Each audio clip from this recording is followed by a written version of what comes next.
Bonjour, aujourd'hui on va parler de la séquence 9, forcer le sens d'évolution d'un système. Donc ça va être assez court aujourd'hui, on va commencer par parler de l'électrolyse et on va prendre en exemple une solution de nitrate de cuivre.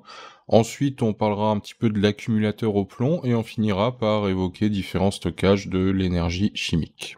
Alors, donc, l'exemple qu'on va prendre, l'électrolyse d'une solution de nitrate de cuivre. En fait, j'aimerais bien réaliser ce qu'on appelle le cuivrage d'un métal, donc déposer une couche de cuivre sur un métal, comme par exemple pour les pièces de monnaie, les petits centimes que vous avez au fond de votre porte-monnaie. Alors, je vous présente déjà l'équation globale, on verra les demi-équations après. Donc, on a des cuivres sous forme ionique qui va réagir avec de l'eau, une réaction d'oxydoréduction évidemment, pour former du cuivre solide et du dioxygène. Donc, nous, on aimerait bien former du cuivre solide et que ce cuivre aille recouvrir ma pièce de monnaie. Donc là, déjà, vous voyez, petit détail, cette fois-ci, j'ai décidé de laisser les électrons apparents dans l'équation finale de réaction. On vous dit souvent de les simplifier. Ici, ça va nous aider pour les calculs qui vont suivre derrière. Alors cette réaction, le problème, c'est qu'elle a une constante d'équilibre qui est très inférieure à 1, donc en fait je vais avoir une réaction qui va être très limitée, et du cuivre, je vais en former que très peu. Donc je vais pas pouvoir déposer une couche suffisante de cuivre sur ma pièce, donc ce qu'on va devoir faire, c'est de forcer l'évolution de système chimique, le forcer à aller vers la droite dans le sens de formation des produits. Mais on va ne former que très très peu de cuivre solide avant d'atteindre l'équilibre, donc ma constante d'équilibre. Donc comment on va pouvoir forcer l'évolution de ce système chimique? On va devoir apporter de l'énergie du milieu extérieur et on va apporter de l'énergie électrique, et donc ça c'est le grand principe de l'électrolyse. Alors, un montage. Pour une électrolyse, ça fonctionne comment? Un petit peu comme une pile, il faudra vraiment pas confondre entre les deux, mais un petit peu comme une pile, on va avoir deux électrodes, une anode, une cathode, mais cette fois-ci, on va brancher un générateur électrique qui va fournir donc un courant électrique. Donc là, regardez, j'ai un courant fermé, j'ai un générateur qui est relié à mes deux électrodes, et on n'a pas besoin de pont salin évidemment, vu que mes deux électrodes sont reliées dans un bain électrolytique, les ions peuvent directement circuler à l'intérieur de cette solution. Vous voyez, c'est une solution aqueuse de nitrate de cuivre, donc Cu2+, plus 2NO3-. Donc à gauche, j'ai mon électrode en graphite qui est inerte, qui ne va pas réagir. Elle sert uniquement à la circulation des électrons. Et à droite, j'ai ma pièce à cuivrer, donc une pièce de monnaie sur laquelle on va essayer de déposer du cuivre. Donc les deux couples mis en jeu, à droite, je vais avoir un couple oxydant réducteur Cu2+, Cu, et à gauche, je vais avoir un couple dioxygène-O. Là, chose importante à retenir, regardez mon générateur, il émet des électrons de la borne négative. Les électrons sont toujours émis par la borne négative. Donc ça nous permet de savoir à quelle électrode déjà se produit la réduction. La réduction, elle se produit au niveau de la pièce en cuivre parce qu'il y a un gain d'électrons. Les électrons arrivent directement sur cette électrode. Et donc l'équation électrochimique associée à cette électrode, c'est Cu2+, plus 2 électrons donne Cu. Donc j'ai une réduction des ions cuivre 2 en cuivre solide. Et forcément, si on a une réduction, rappelez-vous, c'est que cette électrode constitue la cathode. Bon, maintenant qu'on sait qu'on a une réduction à cette électrode, forcément, ça veut dire qu'on a une oxydation à l'autre électrode, et donc ici on a une oxydation de l'eau en dioxygène, donc on passe directement du réducteur à l'oxydant, et on va céder des électrons. Et donc si on a une oxydation, ça veut dire que cette électrode constitue l'anode. Et donc là, mission accomplie, j'ai envie de dire, on a formé du cuivre solide directement sur la cathode, et donc on a formation d'une couche de cuivre sur la pièce de monnaie. Donc voilà, grand principe de l'électrolyse, on a une réaction qui est limitée, on apporte de l'énergie électrique à l'aide d'un générateur, on va apporter des électrons à une des deux électrodes et on va réaliser une réduction, et donc à l'autre électrode on aura une oxydation. Donc ça permet vraiment de forcer les réactions chimiques. Et là, je suis sûr que vous posez tous la question, mais quelle est la masse de cuivre qu'on a pu déposer sur ma pièce? Donc c'est ce qu'on va essayer de calculer ici. Ça va dépendre de deux choses, forcément. Ça va dépendre de la durée de l'électrolyse, pendant combien de temps on a laissé le générateur allumé, et ça va dépendre aussi de l'intensité du courant qui traversait le circuit. Donc là, ici, j'ai choisi une électrolyse de 15 minutes et une intensité de 0,4 ampères. C'est un exemple, évidemment. Donc vous avez deux formules que vous connaissez déjà du chapitre précédent qui vont nous aider. La première formule, la charge électrique est égale à l'intensité du courant qui traverse le circuit multiplié par la durée. Et donc ici, on peut directement calculer, alors attention juste évidemment à convertir ces minutes en secondes, et on trouve une valeur de 360 coulombs. Et vous connaissez une deuxième formule, vous savez que la charge électrique est aussi égale à la quantité de matière en électrons multipliée par le Faraday. Donc je peux directement calculer ma quantité de matière d'électrons échangés au cours de cette électrolyse. Et je vais trouver 3,7 10 puissance moins 3 moles. Donc ici j'ai fait le calcul en deux étapes, on pourrait mélanger les formules littérales et obtenir directement cette relation qui nous donne la quantité de matière échangée en électrons est égale à l'intensité du courant qui traverse le circuit fois la durée d'utilisation divisée par le Faraday. Vous retrouverez assez souvent cette formule dans les exos. Maintenant qu'on a fait ça, il faudrait, nous, ce qui nous intéresse, c'est la masse de cuivre, d'accord? Donc ici, on a la quantité de matière en électrons, il va falloir utiliser l'équation de réaction pour pouvoir relier cette quantité de matière à la quantité de matière de cuivre. Donc je vous rappelle les deux équations électrochimiques à chaque électrode. Donc on a au-dessus, vous voyez par contre que j'ai 4 électrons, en dessous j'en ai que 2, donc je vais multiplier la deuxième par 2, je vais assez vite ici, vous savez le faire maintenant, et on trouve l'équation de réaction qui était donnée dans la première partie. Là regardez, j'ai mis une flèche simple, parce qu'on a forcé la réaction, donc elle se passe que dans un sens. Et donc, comme je le disais, chose assez importante, ici j'ai laissé les électrons. Vous voyez qu'on a 4 électrons échangés dans cette équation globale. On pourrait ne pas les écrire, comme vous avez l'habitude de ne pas les écrire, mais il faut retenir cette valeur de 4. Parce que ça veut dire quoi? Ça veut dire que pour un avancement X de la réaction, on a échangé 4x électrons et 2x de cuivre solide a été formé. Donc là, je me sers de la stoichiométrie de la réaction. Si vraiment vous ne le voyez pas directement, vous pouvez passer par un tableau d'avancement en faisant apparaître le nombre d'électrons dans ce tableau d'avancement. Alors ça veut dire quoi? Ça veut dire que la quantité de matière d'électrons échangés serait égale à 4 fois l'avancement final de la réaction, ce qu'on pourrait obtenir en écrivant le tableau d'avancement.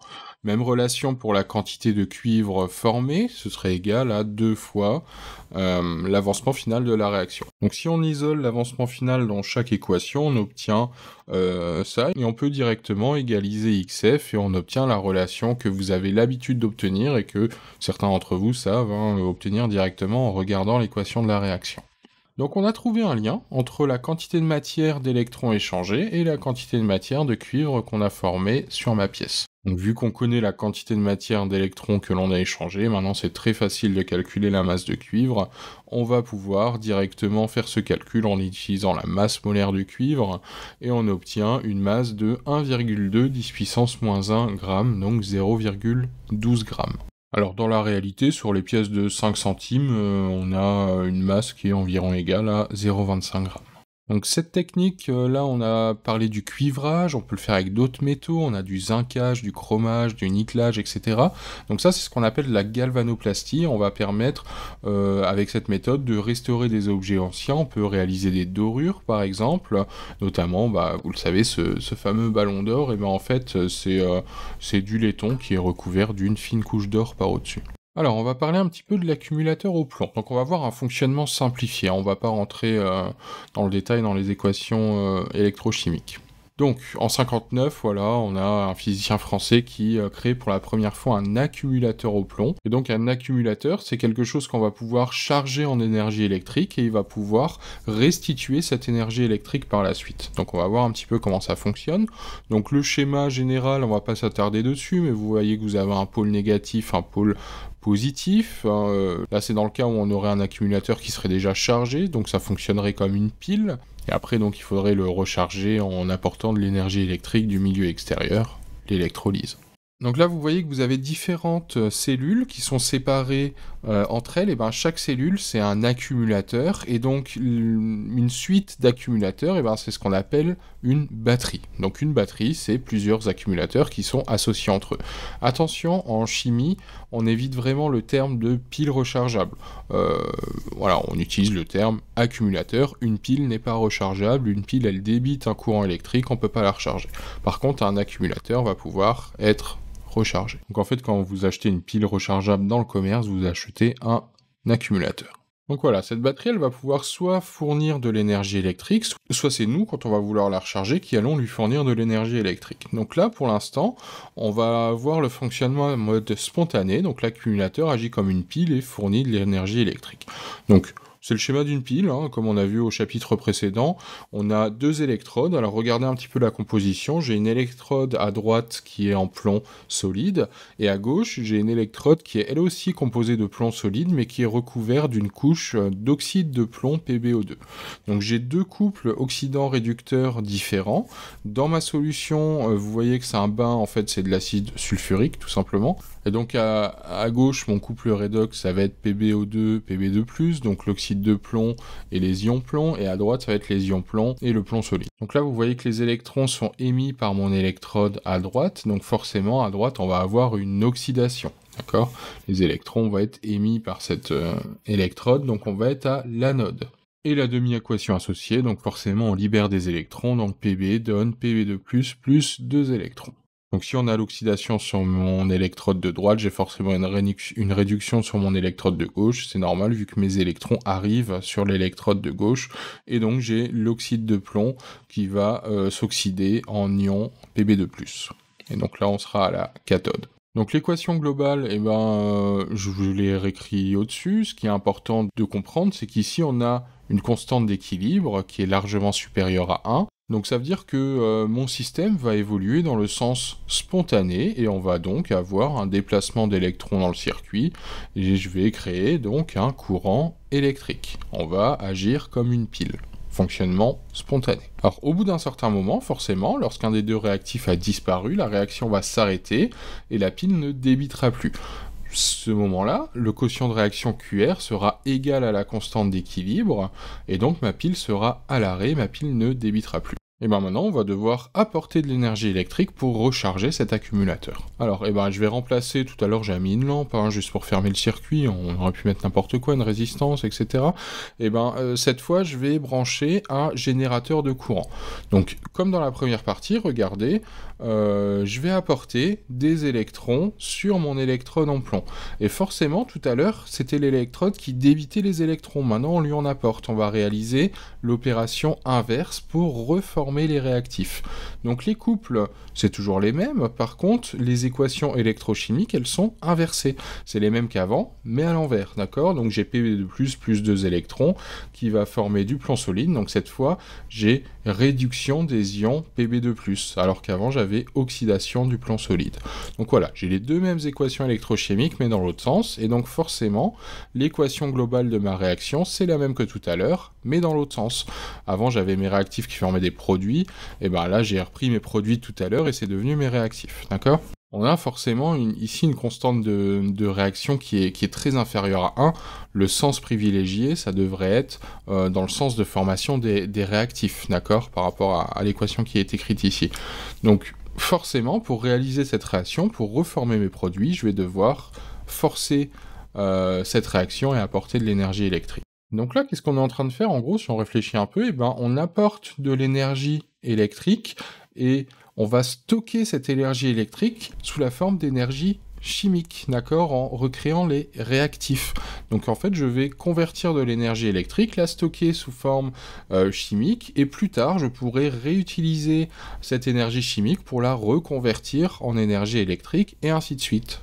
Donc c'est comme ça que fonctionne la batterie qui se trouve à l'intérieur de votre voiture. Elle va vous permettre de fonctionner en mode pile quand vous allez allumer vos phares, allumer la radio, etc. Et quand vous allez rouler par un système autre, on va pouvoir rapporter de l'énergie électrique pour recharger cet accumulateur. Bon, donc ça, c'est un système qui permet de stocker l'énergie chimique. On peut en voir d'autres très rapidement. Donc les organismes chlorophylliens qui vont pouvoir, les arbres tout simplement, qui vont pouvoir stocker l'énergie lumineuse en énergie chimique de par la photosynthèse. Donc on convertit l'énergie lumineuse en énergie chimique. Les piles, ce qu'on a vu dans la partie d'avant, donc l'énergie chimique en énergie électrique, et les accumulateurs, on va pouvoir directement avoir des échanges entre énergie électrique et énergie chimique dans les deux sens. Évidemment, vous avez de nombreux enjeux sociétaux qui sont associés à ces systèmes, donc là on vous parle de la déforestation, le recyclage des produits chimiques contenus dans les piles et accumulateurs et leur rendement. Sur ce, à bientôt.